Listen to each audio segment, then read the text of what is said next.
Desenhe e Pinte é um método Larousse-Altaia completo e progressivo que põe ao alcance de todos o prazer de criar.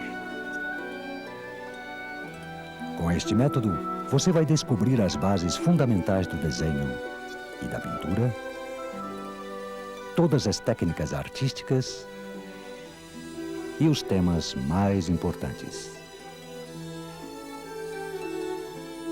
Este vídeo ensina de modo agradável as lições.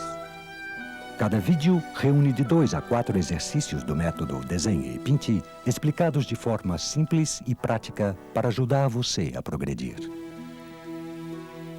O professor Bonese e seus alunos Marie e Davi vão fazer os exercícios mais importantes para você em cada lição. Assim, você vai compreender os aspectos mais importantes da lição, como o material, o movimento da mão, os pontos essenciais e os erros a evitar. No fim de cada lição, um resumo irá ajudá-lo a se lembrar dos principais pontos do exercício. Seguindo o exemplo, em pouco tempo você poderá expressar o seu talento criativo e realizar os seus próprios trabalhos.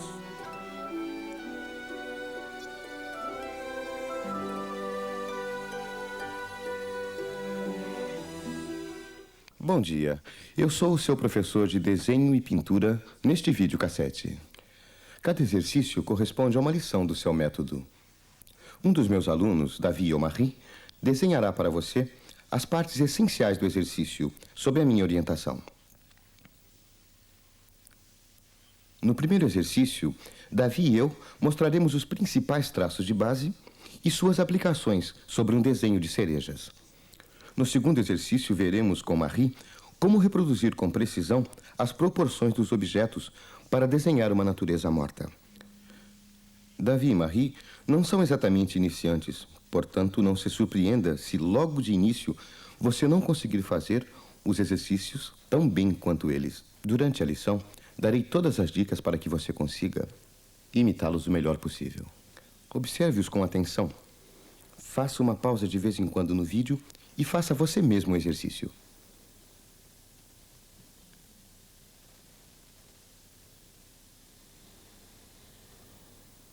Nosso primeiro exercício é dedicado à educação da mão. Por isso, vamos estudar os traços de base do desenho e ver como utilizá-los para desenhar objetos. Tomemos como exemplo algumas cerejas com folhas.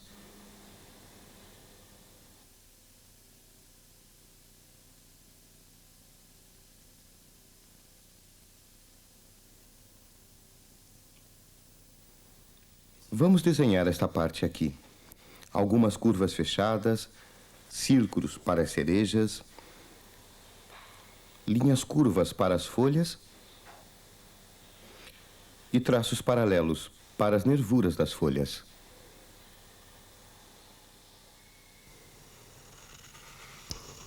Antes de desenhar os contornos das cerejas, pratique fazendo círculos. Cuidado para não apertar muito o lápis com os dedos. A maneira mais correta é a mais natural. Ou seja, o lápis não deve ficar nem muito solto, nem muito apertado. Utilize esses círculos para desenhar as cerejas. Dessa vez sobre a folha de desenho, observando o modelo. Você pode usar qualquer lápis para praticar, mas para traçar o contorno das frutas, é melhor usar o lápis 2B.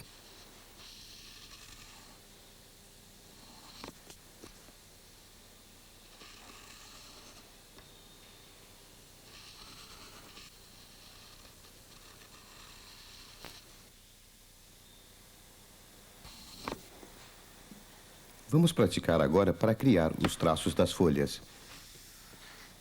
Faça essas linhas paralelas, bem perto umas das outras, ou mais afastadas, como você quiser. Mas elas devem ser paralelas. Mais fechadas. Agora mais afastadas. É muito importante aprender a controlar os espaços entre as linhas. Mais fechadas novamente.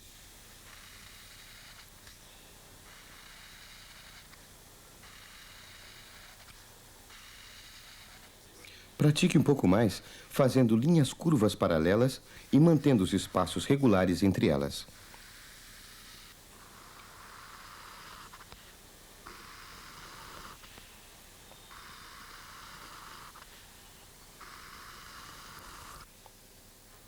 Agora podemos aplicar este exercício para fazer o desenho do contorno das folhas.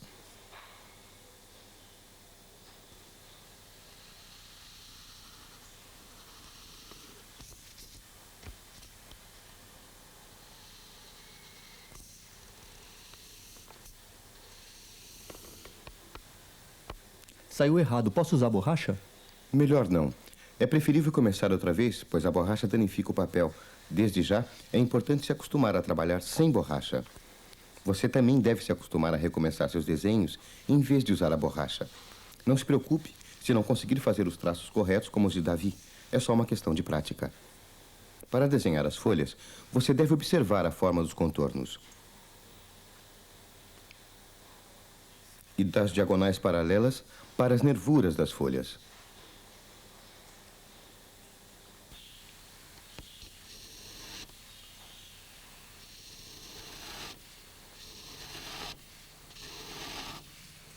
Observe como as nervuras são orientadas no modelo. Não desenhe de maneira sistemática.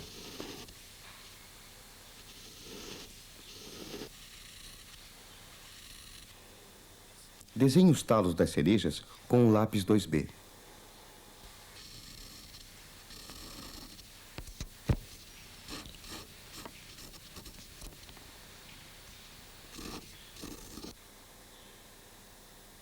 Antes de desenhar o volume das cerejas, vamos praticar fazendo gradações de tons mais ou menos escuros. Com o lápis HB, tente criar uma escala de cinza.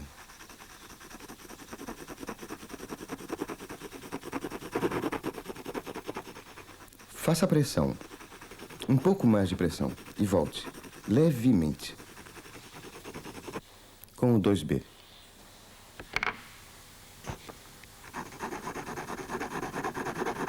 Faça pressão, um pouco mais de pressão e volte.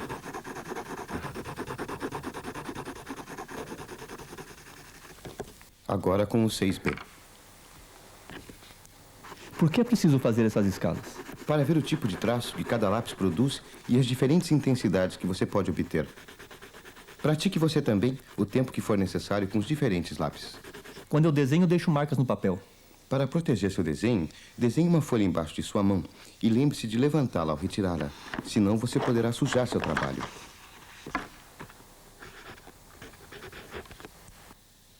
Agora você vai sombrear uma esfera.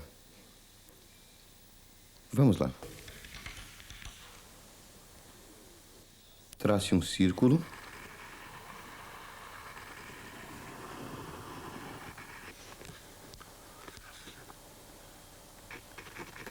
Pouco a pouco, dê a ele uma gradação orientando os seus traços. Se precisar, consulte as páginas do seu fascículo.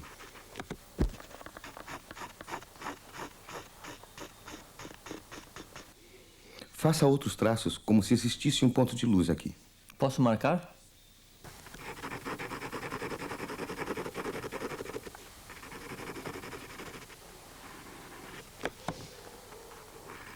Segure o lápis mais baixo assim. Isso mesmo.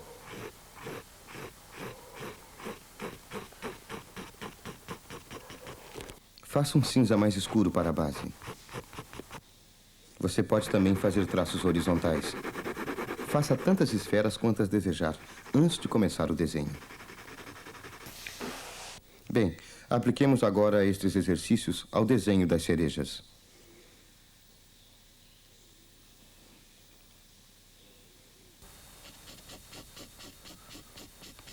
Usando o lápis HB para a tonalidade geral.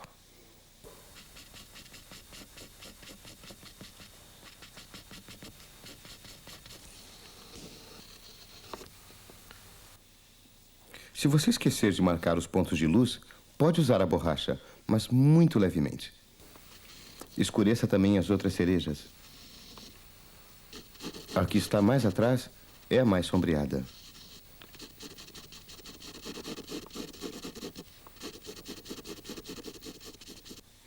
Agora você vai fazer os últimos traços.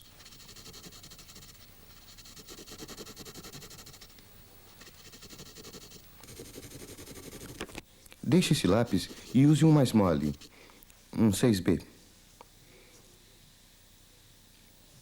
E lembre-se de não pousar toda a mão sobre o desenho, somente sobre o dedo mínimo. Dessa forma, você não deixa marcas no desenho. Reforce com alguns traços apenas as partes mais sombreadas. Isso realça o desenho e dá mais relevo às cerejas.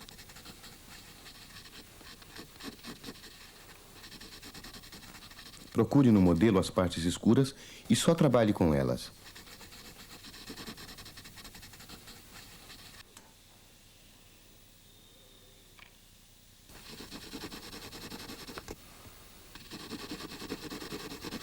Não tenha pressa de acabar seu desenho, pois sempre há detalhes que podem ser melhorados.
Hoje vamos ver que, usando apenas um lápis, podemos calcular as distâncias e as proporções.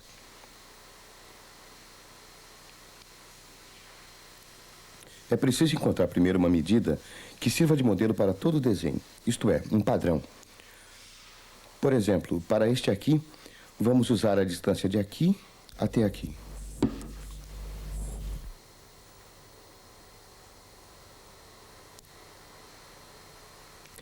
Veja que, com esta medida, se a representarmos traçando uma linha, a distância é a mesma.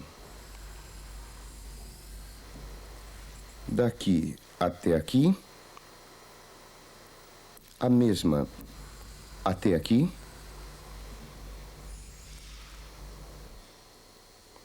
e sempre a mesma sobre a verga da porta.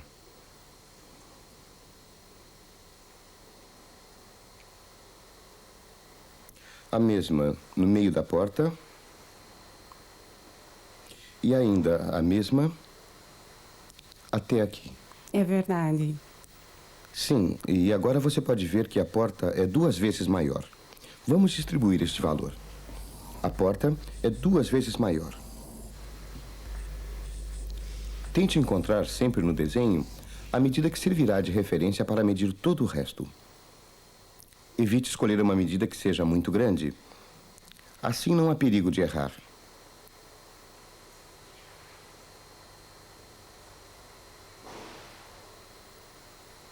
E com o modelo real, como calculamos essas proporções? Bom, usando simplesmente um lápis e estirando completamente o braço na altura dos olhos, marcando a distância da ponta do lápis até o polegar, é uma outra maneira de encontrar as proporções. Tente.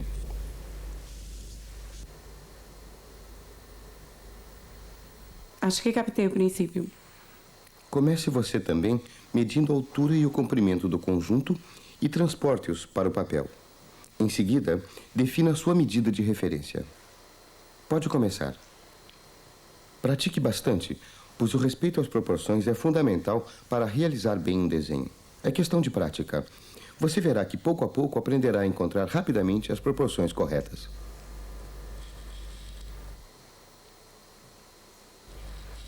Lembre-se de utilizar os traços de base que você estudou na lição anterior. É importante não esquecê-los, pois eles serão indispensáveis a todos os seus desenhos.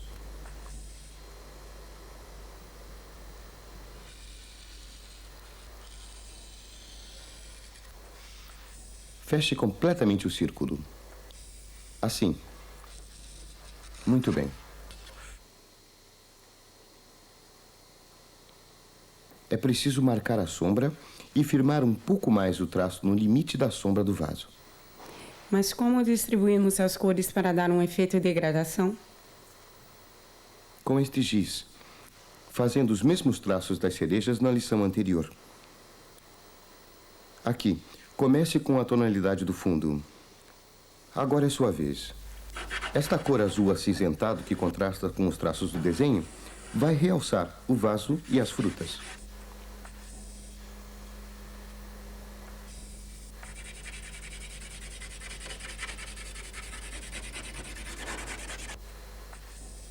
É preciso marcar todo o contorno dos objetos.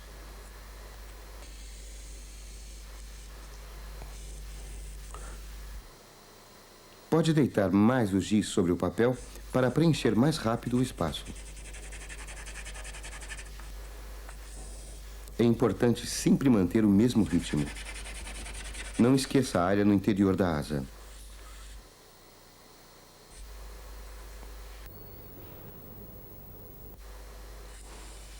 O traço deve ser enérgico.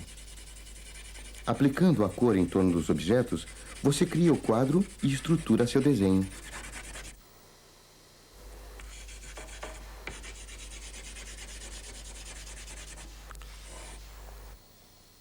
Ótimo. Pode ampliar a zona azul.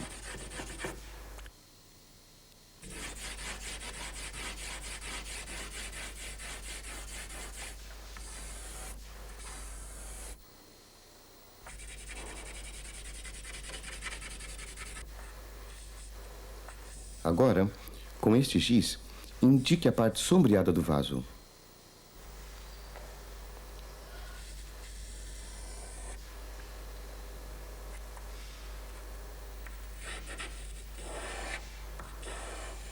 Este giz tem um tom mais suave que o anterior.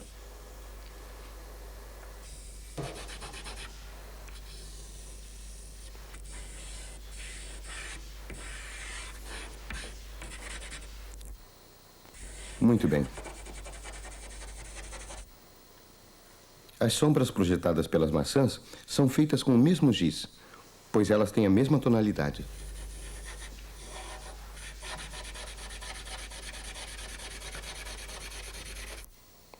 Por enquanto, vamos manter a cor do papel como cor de fundo.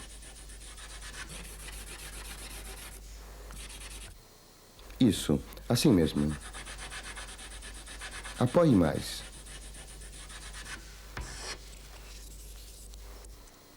Use esse giz mais escuro. Quebre um pedaço. E faça as maçãs, sem esquecer de reservar as partes de luz.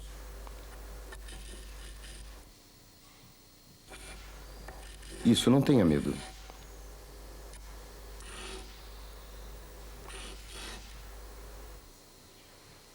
Insista sobre a base.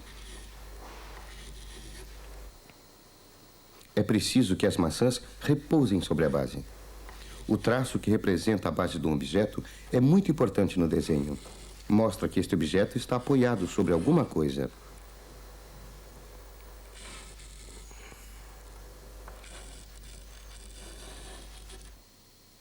Incline mais o giz. Muito bem. Cuidado para não ultrapassar as bordas. Sopre um pouco, para eliminar o pó do giz.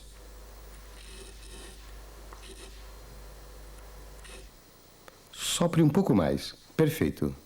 Posso utilizar o esfuminho? Ainda não. Tente primeiro limpar com a mão, com os dedos ou com o canto das mãos. Isso. Pode também usar os dedos. Cuidado para não sujar o restante do desenho.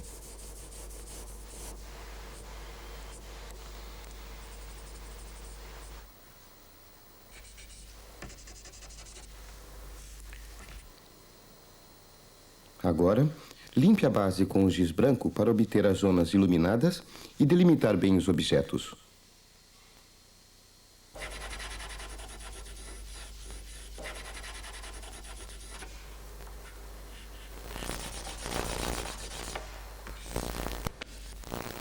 Por enquanto, está bem.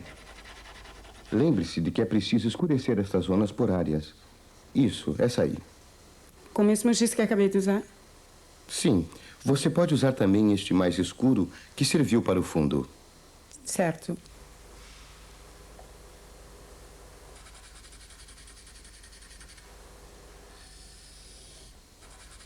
É preciso passar das zonas de luz às zonas de sombra sem mudanças muito bruscas.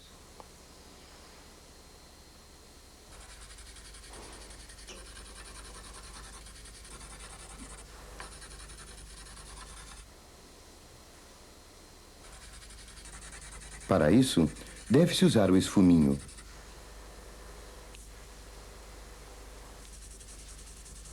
Levemente, sem pressionar muito.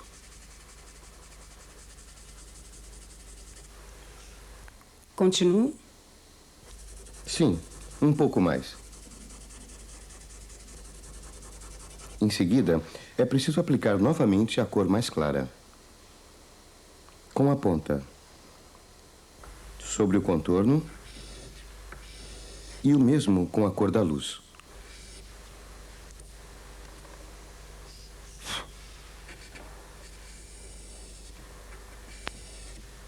Está bom assim? Sim. Mas coloque um pouco mais de sombra aqui. Faça agora as faixas de claro e escuro.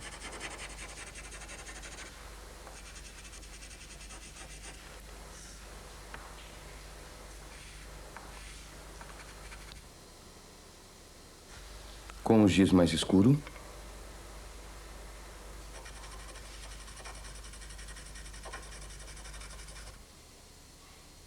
O outro.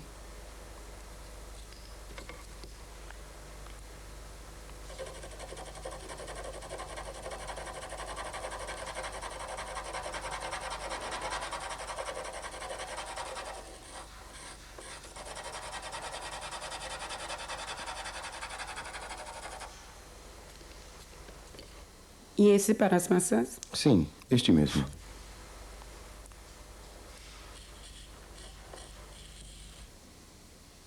Se alguns traços parecem muito duros, você pode suavizá-los com um esfuminho.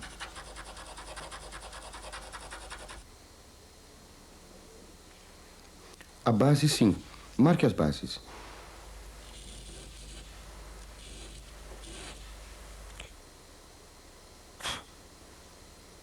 Isso. E também a base do vaso para que pareça bem apoiado sobre a mesa.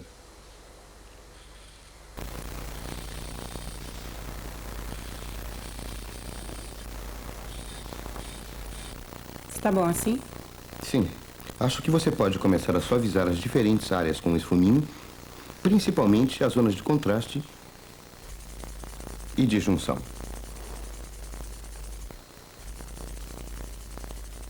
Sopre para ver o que você está fazendo.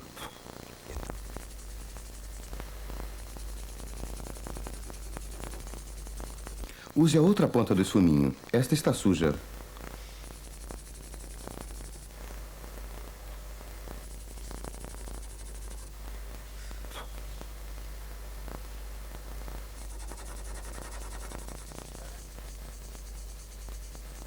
Pela zona de luz para suavizar.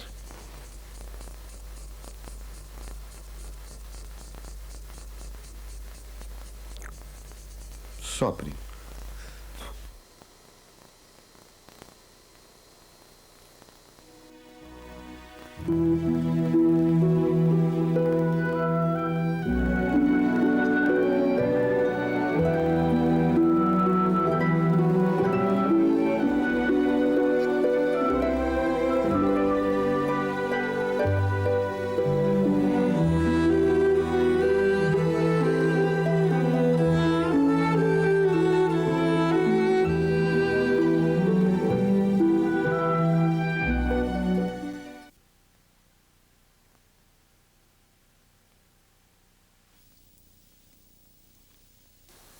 Vamos estudar a construção de objetos em perspectiva. Será necessário saber um pouco de geometria para desenhá-los. Mostrarei como construir algumas formas geométricas a partir de uma perspectiva oblíqua.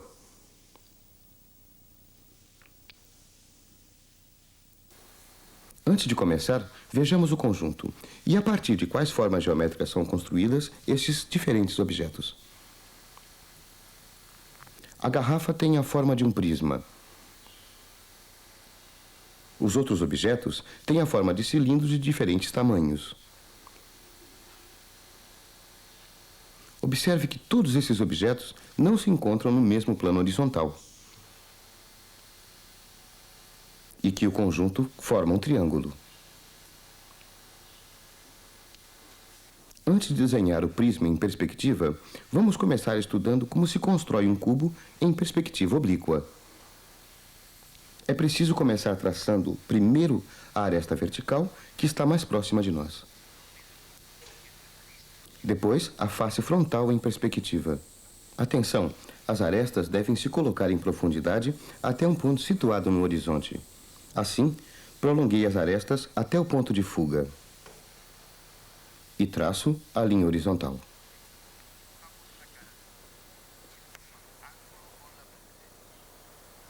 Agora, desenho a face do cubo que forma um ângulo com a primeira.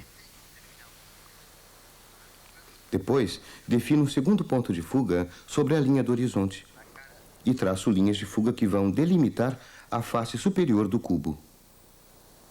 Quando você desenhar um cubo ou um prisma em perspectiva oblíqua, não é necessário desenhar as linhas de fuga. Lembre-se apenas que a aresta frontal deve ter sempre 2 pontos de fuga.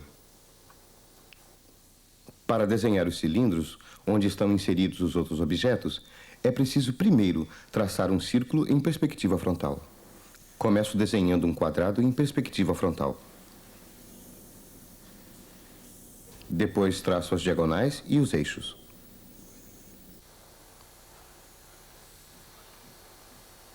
Agora divido a metade de uma das diagonais longas em 3 partes iguais. A partir do ponto de fuga, traço um novo quadrado no interior do primeiro. Isto forma 8 pontos de referência para o círculo. Agora, com a mão levantada, posso desenhar um círculo, passando por estes pontos. Para construir um cilindro, vamos aplicar as 2 técnicas que acabamos de ver para o prisma e o círculo, desenhando primeiro um prisma em perspectiva frontal. Nesta perspectiva, o prisma tem apenas um único ponto de fuga.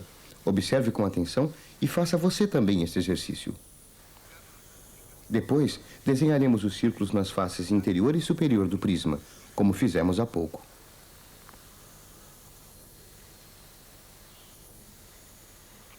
E, finalmente, ligamos os 2 círculos através de linhas verticais.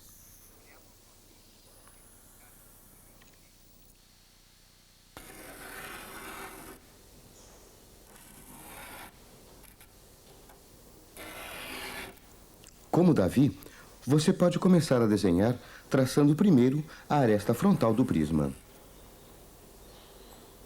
Em seguida, todo o prisma e os outros cilindros. Cuidado para não situar todas as bases dos objetos sobre um mesmo nível, pois estes objetos estão em perspectiva. Observe que os ciclos são maiores na base que na parte superior.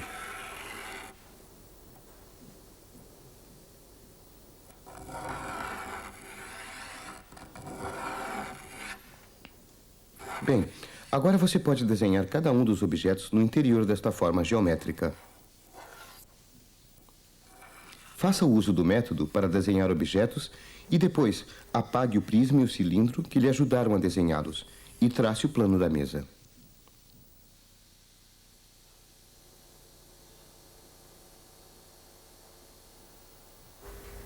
Agora, marque bem as sombras, que são mais fortes na garrafa.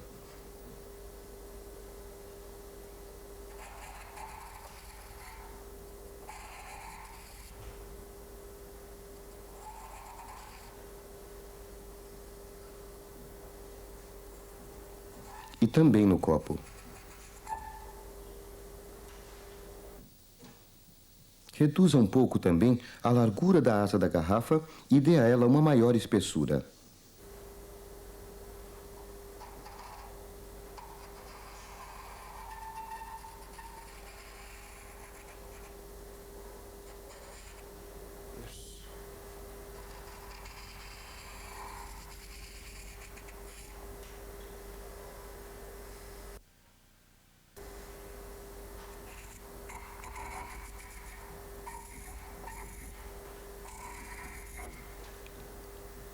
Marque os ângulos de sombra sobre o gargalo do vaso.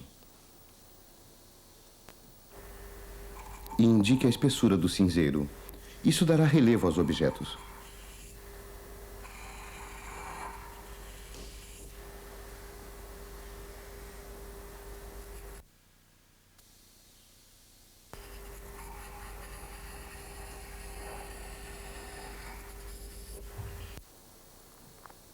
Observe que, se traçamos agora as linhas de fuga dos objetos, veremos que elas se encontram no mesmo ponto de fuga que no cilindro e no prisma, e que serviu para desenhá-las. Imagine sempre que a forma cilíndrica que você está desenhando é feita de vidro e que você pode ver todas as linhas de construção pela transparência.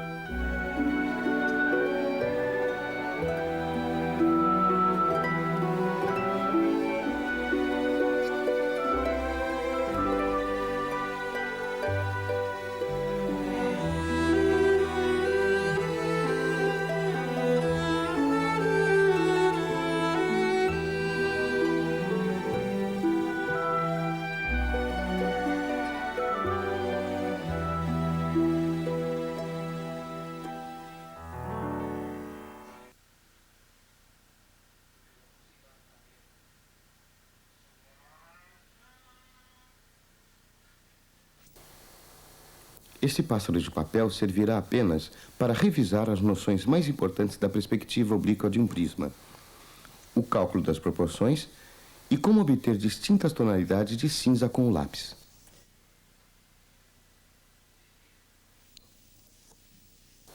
Para começar, vamos colocar o pássaro de perfil. Notamos que ele pode ser construído dentro de um quadrado e que este quadrado pode ser dividido em 4 quadrados iguais. Notamos também que sua estrutura pode ser feita em 3 conjuntos de triângulos, delimitados pelos lados e pelas diagonais do quadrado. Vamos desenhar o pássaro agora de acordo com a perspectiva oblíqua, com iluminação lateral.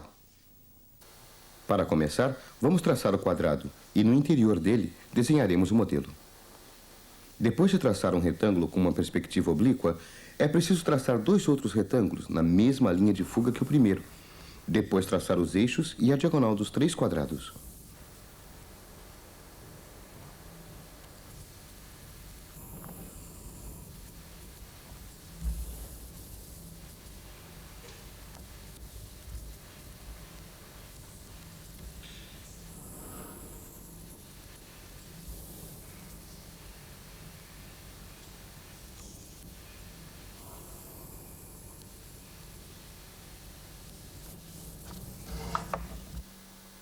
Observe, são as diagonais e as linhas intermediárias do prisma que darão a estrutura do triângulo do modelo.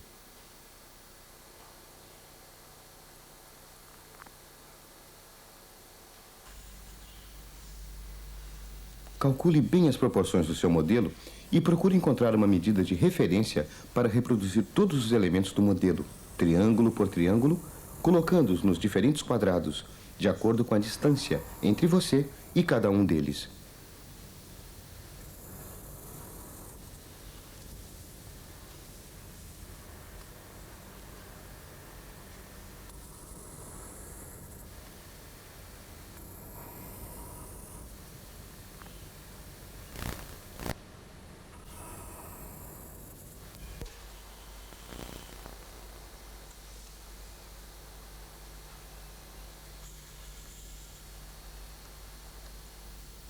Muito bem. Agora, apague as linhas de construção que não nos servirão mais.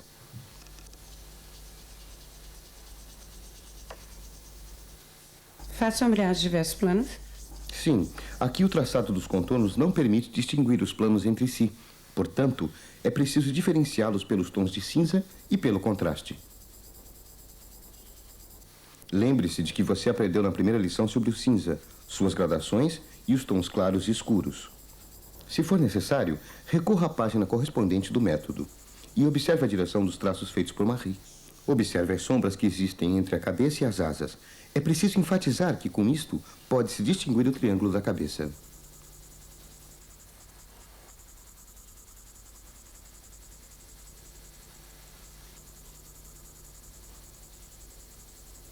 Neste exercício, a borracha é importante. Não tenha receio de usá-la. Não esqueça a base. São as sombras colocadas sobre o plano horizontal que materializam a mesa sobre a qual está apoiado o pássaro. Faça esse exercício por etapas. Você notará que a maior parte das formas complicadas podem ser construídas a partir de formas geométricas simples em perspectiva, como cubos e cilindros.